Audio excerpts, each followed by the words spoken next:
आपने मुझे अवसर दिया और मंच आसीन सभी हमारे वरिष्ठ जन जिन्होंने अवसर दिया और ये महफिल सजाई है जहां हम एक दूसरे से बात कर पा रहे हैं, रूबरू हो पा रहे हैं। जिन शब्दों के साथ मेरा परिचय दिया जा रहा है उससे तो मुझे बड़ा असहज महसूस हो रहा है, जैसे मैं किसी दूसरे ग्रह से आया हुआ व्यक्ति हूं और आपके साथ का व्यक्ति ही नहीं बचा। तो साथियों, उसके लिए बहुत बहुत धन्यवाद जो सम्मान आप लोगों ने दिया। और ये सब तभी संभव हो पाया जब आप सबने प्यार दिया, हमारे वरिष्ठ जनों ने प्यार दिया। जब भी कोई मैं टीवी डिबेट करता था या कहीं और वो मुझे पाते थे तो फोन करते थे। इसमें राम प्रताप भैया है, हमारे राकेश भैया है रीवा से, धर्मेंद्र बघेल जी हैं, हमारे श्रवण भैया हैं और भी बहुत सारे साथी हैं। समय समय पर ऊर्जा भरते रहे, जो गलती होती थी अपने आप सुधारने का मौका मिलता। युवा साथियों से मेरी बात है, बहुत छोटा सा कार्यकर्ता हूं पार्टी का, पार्टी ने अवसर दिया है, जिम्मेदारी दी है, कोई स्थायी पद नहीं है, यह आप लोगों के लिए भी पद है। जितना हम लोग मेहनत करेंगे उतना हम आगे बढ़ेंगे, सीधा सा हिसाब किताब है। भोपाल में या कहीं पे भी पार्टी का या सामाजिक कार्यक्रम जब भी होता था, मेरी सीट आरक्षित रहती थी और वो सीट मेरी रहती थी जो सबसे आखिरी वाली होती थी, क्योंकि वहां किसी से कोई प्रतियोगिता नहीं होती, ना किसी से कोई बुराई होती। जो पहली सीट पे बैठ करके सुनाई देता है वो आखिरी सीट पे बैठ के भी सुनाई देता है, जो पहली सीट पे बैठ करके दिखाई देता है वो आखिरी सीट पे भी बैठ के दिखाई देता है। जरूरत होती है, जो राम प्रताप भैया ने कहा कि गंभीरता से हमको सुनने की जरूरत है और हम भागते रहेंगे दौड़ते रहेंगे, तो ये बात सही है कि हम भागते ही दौड़ते रहेंगे, हमारे हाथ में मिलेगा कुछ भी नहीं। और कहीं भी अगर हम जाएंगे और लोभ लालच के साथ में जाएंगे कि हम यहाँ जा रहे हैं और कुछ ना कुछ मिलेगा उसको लेकर के जाएंगे, तो लोभ लालच से कभी भी आपको सफलता हासिल नहीं होने वाली। समर्पण आपको भी देना पड़ेगा, आपको भी कुछ देना पड़ेगा। जब हम साथी सब एक साथ मिले बैठे तो हमको सम्मान देना पड़ेगा, घर में बैठे तो भी हमको सम्मान देना पड़ेगा, तभी हमको सम्मान मिलेगा। अगर हम ईर्ष्या पालेंगे तो हमें लौट करके जो मिलेगी वो ईर्ष्या ही मिलेगी। ये बहुत सारी बातें हैं जो मैं कोई अनोखी बातें नहीं कह रहा हूं, ये सब हमारे आसपास हमारे घर परिवार के लोग समझाते हैं, हमारे बड़े बुजुर्ग हमको समझाते हैं, हम स्कूल में पढ़ते हैं तो हमारे अध्यापक हमको समझाते हैं, हमारे बड़े जो सीनियर रहते हैं हमारे साथ में पढ़ते हैं, या मोहल्ले में जो हमारे बड़े होते हैं वो हमको समझाते हैं। कोई अलग से बात है ही नहीं। जो राम प्रताप भैया ने, जो अन्य वक्ताओं ने बात कही, साथियों हम समाजवादी विचारधारा के साथ काम कर रहे हैं। समाजवादी विचारधारा वो विचारधारा है जिसने हमेशा सत्ता का विरोध किया है। और सत्ता का विरोध क्यों किया? क्योंकि सत्ता के द्वारा जो गलत निर्णय लिए जाते हैं, जब इनके फैसले नहीं होते, उसके खिलाफ आवाज उठाने का काम करते हैं। और सारे समाजवादी जो होते हैं वो विचारों से भरे हुए होते हैं, उनके पास समाजवादी विचारधारा तो विचार बनते हैं, उनके पास विचार उत्पन्न होते हैं, गुलामी उत्पन्न नहीं होती कि हम गुलामी करें। इसलिए जो बात मंच से वक्ताओं ने बात कही कि हम लोग आपस में कई बार झगड़ा करने लगे, वो झगड़े इसीलिए होते हैं कि विचार बनते हैं। आपकी हर बात से मैं सहमत हूं ये जरूरी नहीं है, मैं आपकी हर बात पे सहमत नहीं रखूं, जी सर यस सर बोलता रहूं तो वो गुलामी की बात आ जाती है। आपकी गलत बात का भी मैं विरोध कर पाऊं वो समाजवादी विचारधारा है। लेकिन विचारधारा का मतलब ये नहीं कि हमें झगड़ा करना है, हमें विरोध करना है सही मन से, सही तरीके से। जेल जाने की बातें खत्म हो गई। आप बताइए, आपने आखिरी बार सिटी में जेल भरो आंदोलन या कोई बात सुनी, देखी?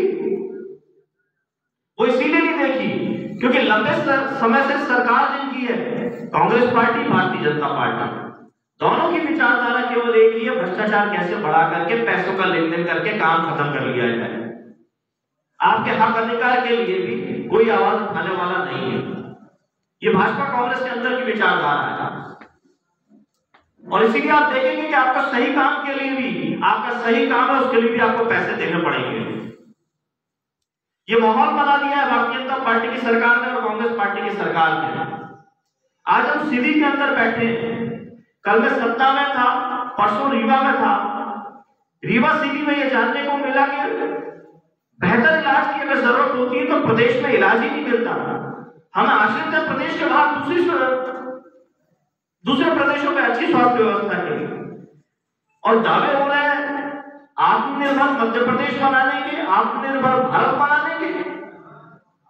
इतना बहुमत मुझे नहीं लगता कि कांग्रेस पार्टी के बाद किसी सरकार को मिला होगा, और सारे रिकॉर्ड कांग्रेस पार्टी के भी टूट गए। लेकिन उस बहुमत को लूटने का काम, हमारे वोट को लूटने का काम, डकैती का काम, कहीं धर्म के नाम पे, कहीं जाति के नाम पे, कहीं क्षेत्र के नाम पे, ये भारतीय जनता पार्टी की सरकार कर रही है, ताकि हम मूलभूत सुविधाओं की बातें ही ना करें, हम अपने हक अधिकार की बात ही ना करें। आज अगर ऑनलाइन क्लासेस चल रही हैं, चाहे वो बच्चों के लिए चल रही हो, चाहे हमारे युवाओं के लिए चल रही हो, आप बता दीजिए किसके पास ऐसा डाटा प्लान है जो 6 घंटे लगातार आप ऑनलाइन क्लासेस अटेंड कर सकते हैं। ये युवा बेहतर समझ सकते हैं इस बात को। किसी के पास कोई ऐसा डाटा प्लान है कि 6 घंटे लगातार आप क्लास अटेंड कर सकते हो? कैसे महीने भर आप क्लास कर सकते हो? अगर सरकार चाहती है कि बेहतर शिक्षा दे तो डाटा प्लान देना चाहिए, स्मार्टफोन जनता के पास होने चाहिए, तब होंगे। लेकिन ये सरकारें चाहती हैं कि शिक्षा से आप वंचित रहें, क्योंकि आप शिक्षित हो जाएंगे तो सही गलत समझने लगेंगे, आप शिक्षित हो जाएंगे तो आप व्यवस्था पर सवाल उठाने लगेंगे, आप शिक्षित हो जाएंगे तो आवाज उठाने लगेंगे, शिक्षित हो जाएंगे तो संघर्ष करना सीख जाएंगे। इसीलिए आपको अशिक्षित बना के रखना चाहती है सरकार।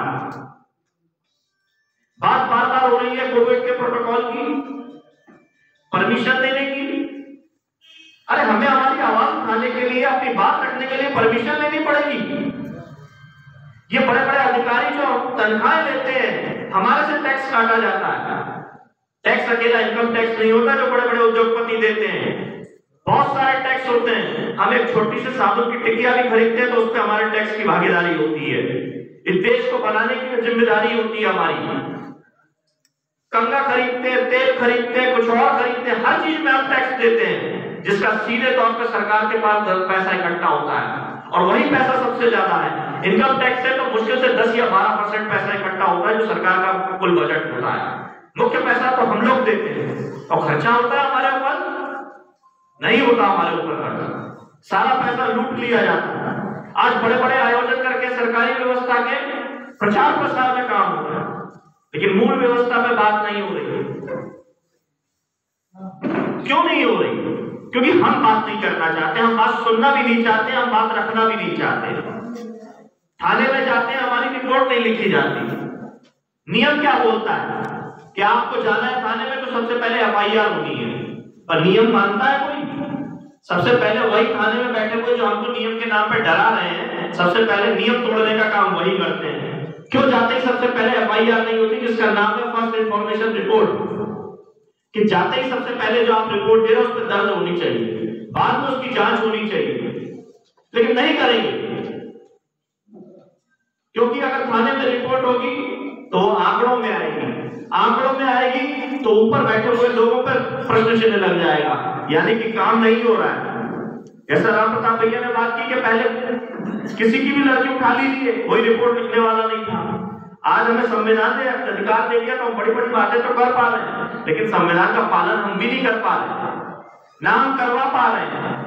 पालन हम क्यों नहीं कर रहे हैं? क्योंकि हम आवाज नहीं उठा रहे हैं। कोविड प्रोटोकॉल है तो भारतीय जनता पार्टी के लिए नहीं है, कोविड प्रोटोकॉल है तो क्या शिवराज सिंह चौहान जी के लिए नहीं है, कोविड प्रोटोकॉल है तो क्या कांग्रेस पार्टी के लिए नहीं है, उनके विधायक और सांसदों के लिए नहीं है। वो सारा प्रोटोकॉल हमारे लिए, हमारे बच्चों के लिए। क्यों? क्योंकि हम उनके विरोध में खड़े हुए हैं, उनकी बात आप जनता तक पहुंचाने के लिए खड़े हुए हैं कि वो क्या गलत काम कर रहे हैं।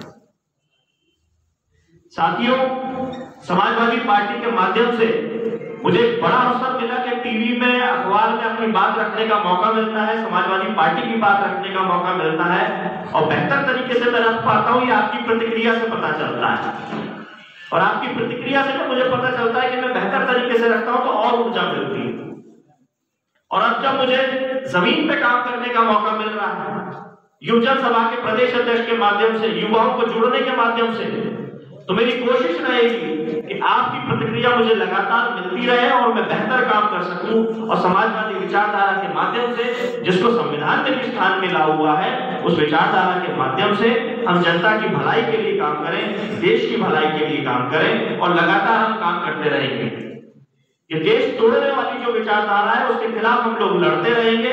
सत्ता मिलेगी नहीं मिलेगी वो बात की बात है, हम लोग विधायक बनेंगे नहीं बनेंगे वो बात की बात है। जैसे राम प्रताप भैया ने बात करी और कविता ने बात की, लेकिन संघर्ष का रास्ता नहीं छोड़ेंगे, जनता की भलाई का रास्ता नहीं छोड़ेंगे। साथियों, टीवी में बहुत कम समय मिलता है, 1 मिनट 1.5 मिनट 2.5 मिनट में अपनी पूरी बात रखनी पड़ती है, तो बड़बड़ाने की ज्यादा आदत है, बहुत तेज बोलता हूं। धीरे बोलने की आदत नहीं है, धीरे धीरे आदत आ जाएगी आप लोगों के बीच में बैठने की, तो और बेहतर बोलने की बात आ जाएगी। जैसा सभी साथियों ने बोला कि मैं कुछ बहुत अच्छा बता पाऊंगा, तो बहुत अच्छा कुछ भी नहीं है। आप समाजवादी विचारधारा को देखते रहे, डॉक्टर राम मनोहर लोहिया जी को पढ़ते रहे, जयप्रकाश नारायण जी को पढ़ते रहे। मेरी जैसी प्रतिभा, मेरा जैसा ऊर्जा आपके पास भी है, बस उसको खोजने की आवश्यकता है, आपको खुद को खोजना है। आप बेहतर क्या कर सकते हैं वो आपको समझना है। हमारे साथियों ने साइकिल यात्रा करी है यहाँ रीवा और सीधी से लखनऊ तक। मैं घबरा रहा था, डर रहा था, क्योंकि मैंने भी साइकिल यात्रा करी है। मैं बार बार मना कर रहा था, सर्दी का मौसम है, 350 किलोमीटर का रास्ता है, मत कीजिए। और कोई साथ नहीं देता, सबसे बड़ी दिक्कत है। जैसे कि बात चल रही थी कि 50 लोग इकट्ठे हो जाएंगे, 100 लोग इकट्ठे हो जाएंगे। मैंने राष्ट्रीय अध्यक्ष श्री अखिलेश यादव जी से अनुमति लेकर के यात्रा शुरू करी। बहुत लोगों ने विश्वास दिया, पैसों का विश्वास दिया, हम पैसा खर्च करेंगे, ऐसा करेंगे, वैसा करेंगे। बहुत लोगों ने दावे किए, वो दावे जमीन पे नहीं उतर पाया। यहां तक कि वो लोग खुद आए भी नहीं, कई लोगों ने जिन्होंने दावे किए थे कि हम मदद करेंगे। मेरी इच्छा थी कि प्रदेश के 4 बड़े महानगर शहर हैं, भोपाल है, इंदौर है, जबलपुर है और ग्वालियर है। ग्वालियर जो कि उत्तर प्रदेश की सीमा से लगता है, और हमारे मीडिया के साथी अन्य लोग ये बात करते हैं कि उत्तर प्रदेश की सीमा वाले क्षेत्रों में समाजवादी पार्टी का बहुत प्रभाव है, बहुत असर है। तो उसी बात को मैंने समझते हुए कि अगर मैं उत्तर प्रदेश की सीमा वाले क्षेत्रों में काम करूंगा तो हम उत्तर प्रदेश को भी मजबूत करेंगे, क्योंकि हमारी नातेदारी, रिश्तेदारी, दोस्ती, व्यापार का व्यवहार, नौकरी का व्यवहार सब कुछ आसपास मिला जुला है। तो ग्वालियर का रास्ता चुना मैंने। दतिया की मां पीताम्बरा देवी से दर्शन करके, माननीय मुलायम सिंह जी का जन्मदिन था 22 नवंबर को, उनकी लंबी उम्र की कामना करते 2022 में माननीय अखिलेश यादव जी पुनः मुख्यमंत्री बने, उसकी कामना करते हुए 5 दिवस की साइकिल यात्रा हमने की थी। पार्टी के लोगों ने या अन्य लोगों ने थोड़ा सहयोग कम किया, लेकिन यकीन मानिएगा जितने लोग भी रास्ते में मिले, चाहे वो भारतीय जनता पार्टी की विचारधारा के थे, चाहे वो कांग्रेस पार्टी की विचारधारा थे, या अन्य दल के थे, या सामान्य लोग थे जिनको राजनीति से कोई लेना देना नहीं था, उन्होंने बड़ा बढ़ चढ़ करके जोश बढ़ाया, सहयोग किया और बातें की, रोक रोक के बातें करी।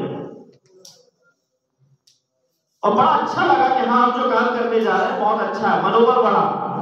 5 दिवस के बाद फिर हमने छतरपुर में भी साइकिल यात्रा करी, और ये मन बनाया कि मध्य प्रदेश की हर विधानसभा में साइकिल यात्रा करेंगे और राष्ट्रीय अध्यक्ष जी तक वो बात पहुंचाएंगे। तो राष्ट्रीय अध्यक्ष जी ने ये निर्देशित किया कि अभी थोड़ा सा रुक करके आप संगठन को मजबूत करें, मध्य प्रदेश के सभी लोग मजबूत करें और उत्तर प्रदेश के लिए लग जाइए। उत्तर प्रदेश में हमारी सरकार बन जाएगी, उसके बाद हम लोग बढ़ चढ़ करके 2023 के लिए और 2024 के लिए मध्य प्रदेश में सहयोग करेंगे। और इसीलिए उन्होंने कार्यकारिणी का जो निर्णय है, प्रदेश अध्यक्ष बनाने का जो निर्णय है, मुख्य विंग का हमारा, उसको रोक के रखा है कि 2022 में जब सरकार बनेगी तो बढ़ चढ़ करके जो हमारे मंत्री होंगे, जो विधायक होंगे, जो आने वाले समय में हमारे अन्य पदाधिकारी होंगे, वो सब मध्य प्रदेश में ध्यान देंगे और 2023 में हम निर्णायक भूमिका में होंगे और सत्ता में भागीदारी हो सकता है सत्ता ही हमारी हो। तो साथियों, हमारी अगर कार्यकारिणी नहीं है मुख्य विंग की, लेकिन वरिष्ठों का हमें आशीर्वाद है, युवाओं का हमारा संगठन मजबूत होगा। डॉक्टर राम मनोहर लोहिया ने इस क्षेत्र में काम किया है, रीवा संभाग में काम किया है, सतना के चित्रकूट में उन्होंने रामायण मेला लगा है, और वो रामायण मेला किसी केवल एक धर्म के लिए नहीं था, वो उदाहरण था कि सभी जाति, सभी वर्ग, सभी धर्म और सभी क्षेत्र के लोगों को कैसे जोड़ा जा सकता है, लेकिन मौजूदा भारतीय जनता पार्टी की सरकार कैसे धर्म के माध्यम से तोड़ा जा सकता है, ये प्रचार करने में लगी है। इसीलिए हमारे सामने दुष्प्रचार करके चुनौतियां आती हैं कि समाजवादी का जो समाज है मतलब यादव समाज है, जबकि ऐसा नहीं है। समाजवादी विचारधारा जिन लोगों के समझ में आ जाएगी वो एक समाज तक केंद्रित नहीं रह पाएंगे। वो समझ पाएंगे कि हाँ, दुख में शामिल होना क्या होता है, शोषित वंचितों पीड़ितों के लिए लड़ना क्या होता है। जैसा कि राकेश भाई का परिचय हुआ, ये बहुत बड़ा उदाहरण है समाजवाद के। आप रीवा में चले जाइए, सही कहा था पता भैया, आप रीवा में चले जाइए, आपको रहने ठहरने खाने की दिक्कत नहीं होगी अगर आप वाकई में परेशानी में हैं तो। हर परेशानी का हल है रीवा के अंदर हमारे राकेश भैया। और ये मैंने तब जाना था जब 2018 में राष्ट्रीय अध्यक्ष श्री अखिलेश यादव जी सीधी में आए थे और सीधी से रीवा में। तो जितने हम जैसे नौजवान थे जिनके पास ठहरने का आश्रय नहीं था, उन सबको आश्रय देने का काम उन्होंने अपने होटल में दिया था और पूरा होटल का व्यवसाय अपना चौपट करके सारे समाजवादी वहां फंसे हुए थे। तो मुझे बड़ा आश्चर्य हुआ कि कोई अपना व्यापार का नुकसान इस हद तक कर सकता है। समाजवादी पार्टी के प्रति किसी की दीवानगी इतनी भी हो सकती है, समर्पण इतना भी हो सकता है कि अपने व्यवसाय को चौपट कर दे। लगातार 3 दिन तक पूरा होटल भरा हुआ था। तो साथियों, ऐसे समर्पित लोग हमारे साथ हैं, संघर्षशील लोग हमारे साथ हैं, तो निश्चित ही हम युवा लोग आगे बढ़ेंगे। हम युवा आप लोगों के मार्गदर्शन से आगे बढ़ेंगे और बेहतर समाजवाद इस देश में निर्मित कर पाएंगे और लगातार हम आगे बढ़ेंगे। एक महत्वपूर्ण बात छूटी जा रही थी, ये राष्ट्रभक्त होने का जो एक सिलसिला शुरू हुआ है, अपने आप को स्वयं को राष्ट्रभक्त कहना और दूसरे को राष्ट्रद्रोही कहना, ये सिलसिला लगातार देश में चल रहा है। और इससे भयभीत होने की जरूरत नहीं है कि अगर हम अपनी विचारधारा से बात कर रहे हैं और वो राष्ट्रभक्त होने की बात कर रहे हैं तो वो बड़े से राष्ट्रभक्त हो गए। उनसे बड़ा राष्ट्रद्रोही कोई नहीं है। अभी मकर संक्रांति के अंदर उज्जैन में एक हमारी बहन का दुखद अंत हुआ है, देहांत हुआ है, शायद आप लोगों को पता होगा। अपनी गाड़ी से जा रही थी, मकर संक्रांति के दिन लोग पतंग उड़ा रहे थे, वो चाइनीज मंजा, वो चाइनीज धागा उसके गले को रेंगता हुआ चला गया और वो तड़पती हुई वहीं खत्म। हम सबका सवाल होना चाहिए, ये चाइनीज मंजा आया कहां से देश के अंदर, और प्रशासन ने प्रतिक्रिया का काम क्या किया? जिसने मंजा बेचा था, जिसकी दुकान थी, उसकी आज दुकान तोड़ दी गई है। अगर उसकी दुकान सरकार तोड़ रही है, भारतीय जनता पार्टी की सरकार तोड़ रही है, तो प्रधानमंत्री मोदी जी का घर कब तोड़ा जाएगा जिसके कारण ये मंजा हमारे देश के अंदर आया और बेटी हमारी दुखद पीड़ित होकर के खत्म हो गई। ऐसे तमाम सवाल हमारे जो साथी स्वरोजगार योजना में काम करते थे, जो खुद अपने हाथों से चीजें बनाते थे, इस चाइना मार्केट ने पूरा मार्केट खत्म कर दिया है। हर माल आज चाइना का हो गया है। बात सस्ते और महंगे की नहीं है, एक साइकिल चलती है। आपसे पैसे किसान किसानी करता है, जो फायदा कमाता है वो दुकानदार के पास जाता है, दुकानदार जो फायदा कमाता है दूसरे दुकानदार के पास जाता है, ये पूरी साइकिल चलती है। और आज हमारा पूरा पैसा चाइना में जा रहा है। उसका दोषी कौन है? वर्तमान की यही स्वयंभू राष्ट्रवाद सरकार। हमारे देश की जमीन हड़प ली गई है, लेकिन लाल आंख दिखाने वाले मोदी जी उस पर कुछ नहीं कहेंगे। हमारे देश की जमीन पे कब्जा हो गया है, लेकिन ये राष्ट्रभक्त लोग जो खुद को राष्ट्रभक्त बताते हैं उनकी आवाज नहीं निकलती। महंगाई के नाम पे 100 रुपए पेट्रोल हो गया, इनकी आवाज नहीं निकलती। ये हम पे एहसान कर रहे हैं कि हमको मुफ्त में वैक्सीन दे रहे हैं। ये तो नहीं बताते मुफ्त में वैक्सीन तुमको जो देनी पड़ी, बीमारी भी तुमने हमको मुफ्त में दी है। हमारे राष्ट्रीय अध्यक्ष श्री अखिलेश यादव जी 5 मार्च को लोकसभा में कहा था कि हवाई जहाज से आने वाली बीमारी को हवाई अड्डे पे रोका जा सकता है। अगर सही तरीके से जांच होगी तो हवाई अड्डे पे ही इसको रोक दिया जाएगा। सही तरीके से अगर इलाज होगा तो हवाई अड्डे पे ही इसको रोक दिया जाएगा। अगर रेलगाड़ी के माध्यम से ये बीमारी आगे बढ़ी तो देश में भयानक स्थिति होगी। हम लोगों से इस बीमारी को रोका नहीं जाएगा जैसे अन्य देशों में हो रहा है। लेकिन इस सरकार ने मजाक उड़ाया उस समय और आज हम सब देख रहे हैं कि हवाई अड्डे पे तीसरी बार, एक बार नहीं, दो बार नहीं, तीसरी बार ये सरकार उस बीमारी को रोक नहीं पाई। और आज हमारे पास बीच में छोटे छोटे शहरों में ये बीमारी प्रवेश कर चुकी है। इसका जिम्मेदार कौन है? वर्तमान में तो हमें मध्य प्रदेश से एक सांसद मिला हुआ है ज्योतिरादित्य सिंधिया, जिसके ऊपर ये आरोप होना चाहिए। उसको नैतिक जिम्मेदारी पे अपना इस्तीफा देना चाहिए और भारतीय जनता पार्टी में अगर नैतिकता है तो उसको बर्खास्त करना चाहिए। लेकिन भारतीय जनता पार्टी ऐसा करेगी नहीं, क्योंकि उनको तो सरकार बनानी है। उसी ज्योतिरादित्य सिंधिया जी के माध्यम से उनको 20-20, 22-22 विधायक मिलते हैं, इसीलिए उनको हमारी जान की फिक्र नहीं है, अपने विधायक और अपनी सरकार की चिंता है। आज अगर कोविड हमारे बीच में है तो उसके सीधा दोषी भारतीय जनता पार्टी की केंद्र की सरकार और उसके बाद राज्य की सरकार है, जो इसका सही समय पे इलाज नहीं कर पाई और रोक नहीं पाई, और उसके बाद हमको मरने के लिए छोड़ दिया। ये जर्जर हालत में जो स्वास्थ्य व्यवस्था है, जो अस्पतालों की व्यवस्था है, ये किसी से छुपी हुई नहीं है। निजी व्यवस्था के हाथ पे छोड़ दिया। आपकी जेब में पैसा है तो आप इलाज करा लीजिए, आपकी जेब में पैसा नहीं है तो मरने का इंतजार कीजिए। आपको अपने घर वालों का इलाज कराना है तो आपको अपना मकान बेचना पड़ेगा।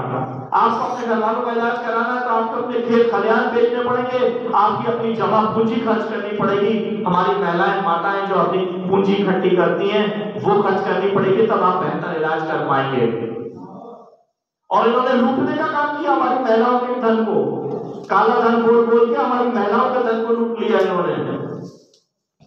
बता नहीं पा रहे अभी तक कि भ्रष्टाचार कैसे खत्म होगा, आतंकवाद कैसे खत्म होगा। इसी मोदी जी की सरकार में आतंकवादी हमले हुए, पुलवामा का हमला हुआ जिसपे इन्होंने राष्ट्रभक्ति के नाम पे दोबारा सरकार बना ली, लेकिन अभी तक पुलवामा हमले में दोषियों को पकड़ नहीं पाए। ना पाकिस्तान को जवाब दे पाए, ना चाइना को जवाब दे पाए। ये जवाब देते तो हम जैसे लोगों को, जो हम लोग ये महफिल सजा करके इनसे सवाल पूछते हैं, आवाज उठाते हैं इनके खिलाफ। हमारे राष्ट्रीय अध्यक्ष श्री अखिलेश यादव जी किसानों के लिए अगर लखनऊ से कन्नौज जाने की बात करते हैं तो उन पर मुकदमा लगा देते हैं, उनकी गाड़ी जब्त कर लेते हैं, उनको जेल भेजने का काम करते हैं। तो साथियों, अपनी बात को मैं विराम देता हूं और उम्मीद करता हूं एक बेहतर संगठन के माध्यम से सीधी से हम इस क्षेत्र को मजबूत करेंगे और जनता को दिखाएंगे। जैसे हमारे माननीय नेताजी और माननीय अखिलेश यादव जी ने एक छोटे से गांव का विकास किया है सफाई का, और उसको पूरे दुनिया में बताने का काम किया, वैसे ही आप लोग सीधी से एक उदाहरण पेश करेंगे समाजवाद का, जो पूरे प्रदेश में उदाहरण होगा और देश में उदाहरण होगा। बहुत बहुत धन्यवाद। जय समाजवाद।